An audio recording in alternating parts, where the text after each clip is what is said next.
نحمدہ و نصلی علی رسول الکریم اما بعد اعوذ باللہ من الشیطان الرجیم بسم اللہ الرحمن الرحیم ان اللہ و ملائکتہ یصلون علی النبی یا ایھا الذین آمنوا صلوا علیہ وسلموا تسلیما۔ آج انشاءاللہ مکتوبات شریف میں سے یہ مکتوب نمبر 105 ہے، مکتوب نمبر 105، یہ دفتر اول اور حصہ دوئم ہے، یعنی جلد اول ہے اس کا حصہ دوئم ہے۔ یہ مکتوب حضرت حکیم عبد القادر رحمۃ اللہ علیہ کی طرف امام ربانی صادر فرمایا، لکھا انہیں، اس میں ہمارے سلسلہ نقشبند کے بڑی بنیادی باتیں انہوں نے لکھی ہیں۔ جو مرید نیا سالک جو اس راہ پہ چلتا ہے، جب شروع کرتا ہے اس راہ کو، تو اس کے بارے میں کچھ باتیں لکھی ہیں۔ وہ فرماتے ہیں چونکہ اتباع یعنی حکیم جو ہے نا، وہ کہ نزدیک یہ بات طے شدہ ہے، حکیموں کے نزدیک یہ بات طے شدہ ہے کہ بیمار جب تک درست نہ ہو غذا بھی اسے فائدہ نہیں دیتی، چاہے مرغ متنجم ہی کیوں نہ ہو، بلکہ ایسی غذا اس مرض کو اور بڑھا دیتی ہے۔ یعنی فرماتے ہیں حکیموں کے نزدیک شخص بیمار ہو، وہ جو پہلے میں نے آپ کو بتایا کہ شخص کو اگر موشن ہو، پیٹ خراب ہو، معدہ خراب ہو، اس کا آنتوں میں کوئی اور مسئلہ ہو، اگر وہ بیمار ہو اور اس کو ہم طاقت والی غذا ہے، چاہے وہ مرغ دیسی گھی میں بھنا ہوا کیوں نہ ہو، اگر اسے کھلائیں گے تو کیا ہوگا؟ اس کی بیماری ٹھیک نہیں ہوگی، بلکہ وہ بیماری مزید زیادہ بڑھ جائے گی، مزید زیادہ بڑھ جائے گی۔ پھر وہ فرماتے ہیں، ایک شعر لکھتے ہیں، اس کا ترجمہ، جس چیز کو بیمار اختیار کرے گا وہ چیز بھی بیمار ہو جائے گی۔ بیمار اگر اچھی چیز، طاقت والی چیز کھائے گا تو کیا ہوگا؟ وہ چیز اس کے لیے اور بیمار، وہ خود بھی اس کے مرض کو بڑھا دے گی، بیمار ہو جائے گی۔ لہٰذا بیمار کی ازالہ کرتے ہیں، یعنی بیمار کے لیے کیا کرتے ہیں؟ پہلے اس کے مرض کو ختم کرتے ہیں، اس کے مرض کو، تاکہ بیماری جو اس کے اندر ہے وہ آہستہ آہستہ ختم ہو جائے۔ تو پھر کیا کرتے ہیں؟ اس کے بعد آہستہ آہستہ مناسب غذاؤں کے ذریعے اسے اصل قوت و طاقت کی طرف لاتے ہیں۔ اب کیا کریں؟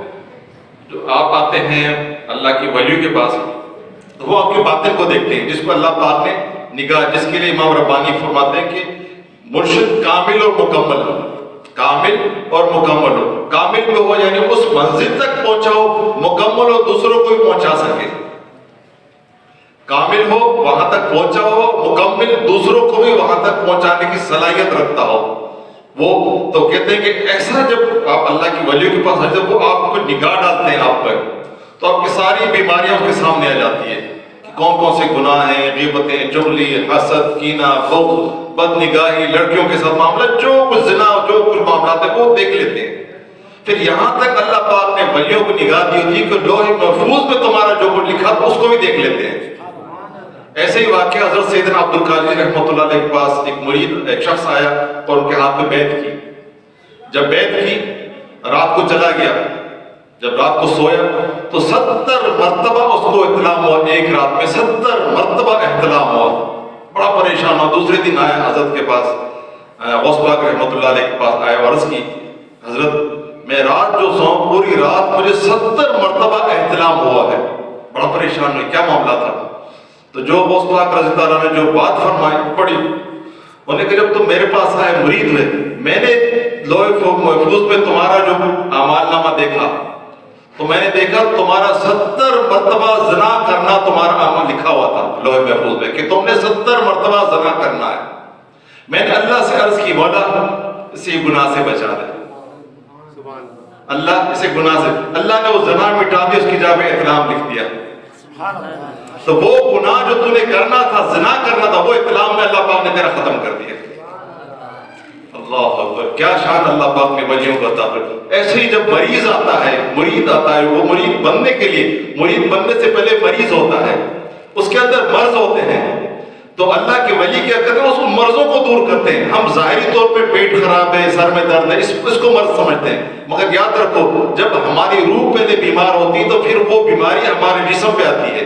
پہلے گناہوں کی بیماریاں ہماری روح پہ وارد ہوتی ہے، ہماری گناہوں کی وجہ سے ہماری روح بیمار ہوتی ہے، اور روح جب بیمار ہوتی ہے پھر ہمارا جسم بیمار ہوتا ہے۔ تو جو نظر والے ہیں، جو اللہ کے ولی ہیں، وہ پہلے روح کی بیماریوں کو دور کرتے ہیں۔ کیوں کہ اب جڑ درخت کو دیکھیں، درخت کتنا ہی بڑا کیوں نہ ہو، اگر اس کی جڑ کاٹ دی جائے تو کچھ عرصہ درخت ہرا بھرا رہے گا مگر آسان سے خشک ہو جائے گا، سوکھ جائے گا۔ جب اس کی روح کی بیماریاں دور ہو جائیں گی تو ظاہری بیماری میں انشاءاللہ اس کی ٹھیک ہو جائے گی۔ اسی طرف وہ اشارہ فرماتے پس انسان جب تک مرض قلبی میں مبتلا ہے، فی قلوبی مرض، ان کی دلوں میں مرض ہے، اللہ پاک فرماتا ہے ان کی دلوں میں مرض ہے، کوئی عبادت و اطاعت ان کے نفع مند نہیں بلکہ مضر ہے، نفع مند نہیں بلکہ مضر ہے۔ جب آپ قرآن پڑھتے ہیں سورہ بقرہ شروع کرتے ہیں الف لام میم ذالک الکتاب لا ریب فیہ ھدی للمتقین الذین، یہ قرآن کس کے لیے ہدایت ہے؟ متقیوں کے لیے ہدایت ہے۔ پڑھتے تو سب ہیں، پڑھتے سب ہیں مگر ہدایت صرف متقیوں کے لیے اس میں ہے۔ تو اللہ کا ولی تو متقی بناتا ہے، وہ تو متقی بناتا ہے، تقویٰ کی طرف لاتا ہے، اللہ کا ڈر تمہارے دل میں بٹھاتا ہے، تو پھر وہ چیز تمہیں فائدہ مند ہوگی۔ ویسے بھلے پڑھتے رہو، بہت پڑھتے ہیں، فائدہ مند جب تک تم متقی نہیں ہوگے قرآن میں تمہیں فائدہ نہیں دے گا۔ یہ میرے آپ کی بات تھی، اللہ کی بات ہے، شروع میں اللہ نے فرما دیا۔ تو تقویٰ اختیار، یہ تقویٰ ہی اللہ کے ولیوں کے گروپ میں ڈالتے ہیں۔ حضرت سیدنا حکیم المت احمد یار خان نجمی رحمۃ اللہ تقویٰ کی تفسیر میں، اب تفسیر نعیمی میں لکھتے ہیں کہ تقویٰ کبھی کبھار عمل سے، کبھی کبھار مگر اکثر اللہ کے ولی کی نگاہ سے ملتا ہے۔ اکثر وہ کہتے ہیں، فرماتے ہیں اپنے تفسیر نعیمی میں لکھتے ہیں کہ اکثر اللہ کے ولی کی نگاہ سے ملتا ہے۔ تو پھر یہ جو مال تمہیں یہاں آتے ہو، جو نظریں جو مرشد کی اللہ کے ولی کی تمہارے قلب پہ پڑتی ہے، آتے رہو، مسلسل آتے رہو، ناغہ مت کرو، انشاءاللہ تعالیٰ وہ بیماری نکل جائیں گی اور انشاءاللہ اللہ نے چاہتا متقی پرہیزگار بن جاؤ گے۔ پھر یہاں اب ایک شاید حدیث مبارک ہے، بہت سے قرآن کی تلاوت کرنے والے ہیں حالانکہ قرآن ان پہ لعنت فرماتا ہے۔ ایسے قرآن پڑھنے والے ہیں جو قرآن صحیح نہیں پڑھتے، الفاظ کی ادائیگی دیگر مگر پڑھتے قرآن ہے، وہ قرآن پڑھنا اسے لعنت، اس پہ لعنت کرتا ہے، بجائے وہ ثواب کمانے کے لعنت کرتا ہے۔ پھر ایک حدیث مشہور ہے جس کا مفہوم ہے، ترجمہ ہے، بہت سے روزے دار ایسے جنہیں روزے میں سوائے بھوک اور پیاس کے کچھ حاصل نہیں ہوتا۔ بہت سے روزے دار ایسے ہیں سوائے بھوک اور پیاس کے کچھ حاصل، یہ حدیث مبارک ہے، بڑی مشہور ہے، آپ نے سنا بھی رمضان میں اکثر بیان کیا جاتا ہے۔ کیوں نہیں حاصل ہوتا ہے؟ کیونکہ تقویٰ نہیں ہوتا ہے۔ وہ جس طرح ہم نے پیٹ کا روزہ رکھا ہے، کچھ کھاتے نہیں ہیں، ایسے ہم نے زبان کا بھی روزہ رکھنا ہے، ایسے ہم نے آنکھوں کا بھی روزہ رکھنا ہے، ایسے ہم نے ہاتھوں کا بھی روزہ رکھنا ہے کہ ہمارے آنکھوں سے کوئی بدنگاہی نہ ہو، کوئی گناہ نہ ہو، ہماری زبان سے کوئی بد کلامی نہ ہو، ہمارے ہاتھ سے کسی کو ایذا نہ پہنچے، کوئی گناہ کا کام، ہمارے پاؤں سے پورے ہماری سب، یہ تقویٰ کہلاتا ہے۔ جب تک اس طرح کا روزہ نہیں، وہ جو بھوک پیاس آپ نے برداشت کر لی، گناہ بھی کرتے رہے، نماز نہیں پڑھی، فلمیں ڈرامے ننگی ویب سائٹیں دیکھتے رہے، لڑکیوں کے ساتھ بڑے معاملات کرتے رہے، تو کوئی بھوک پیاس کے سوا کچھ نہیں ملا آپ کو۔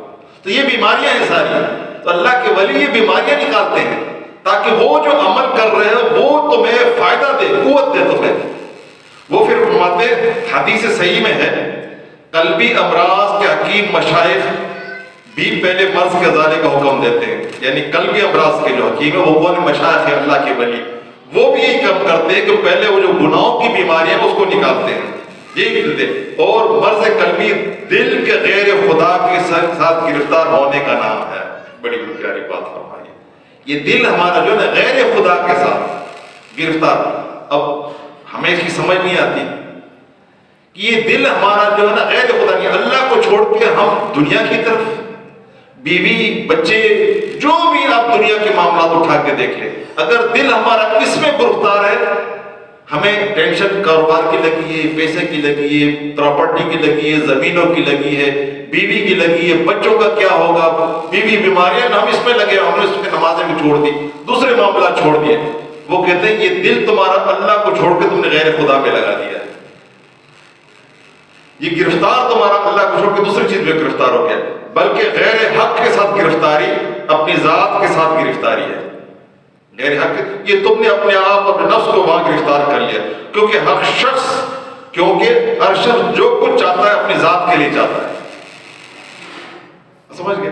پیسہ کمانا اپنی ذات کے لیے، بیوی کی خوشی اپنی ذات کے لیے، بچوں کی خوشی، تم اپنی خوشی چاہتے ہو، یہ تم اپنے آپ کو اپنے آپ میں گرفتار ہو، وہ اس گرفتاری سے نکالنا چاہتے ہیں۔ اگر اولاد سے دوستی کرتا ہے تو اپنی ذات کے لیے دوستی کرتا ہے، اسی طرح مال و دولت، سرداری، مرتبے کی محبت، سب کچھ اپنی ذات کے لیے، اس کا اپنی ذات میں گرفتار ہے۔ وہ جو بھی دنیائی کام کرتا ہے اپنی ذات کے لیے کرتا ہے۔ تو بس فی الحقیقت اس کا معبود اس کی خواہش نفس ہے، یعنی وہ اللہ کے کام کو چھوڑ کے، اللہ کی بات کو چھوڑ کے اپنی نفسانی خواہشوں کو، یعنی اس کا معبود اس نے اپنے نفس کو بنا دیا ہے۔ یہ نفسانی خواہشات جو نا، اس نے اپنے معبود اس کو بنا دیا ہے۔ پھر جب تک اس گرفتاری سے خلاصی نصیب نہ ہو، نجات کی امید بہت دور کی بات ہے۔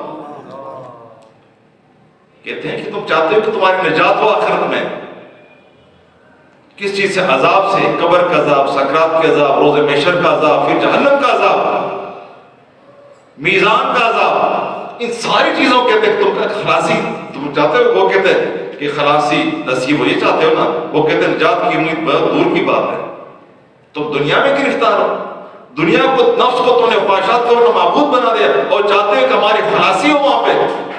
کہتے ہیں یہ بڑی دور کی بات ہے، چھوڑو ان چیزوں کو، آؤ اللہ کی طرف۔ اسی لیے عقلمند علماء اور صاحب دانش حکما پر اس مرض کے ازالے کی فکر کرنا ضروری ہے۔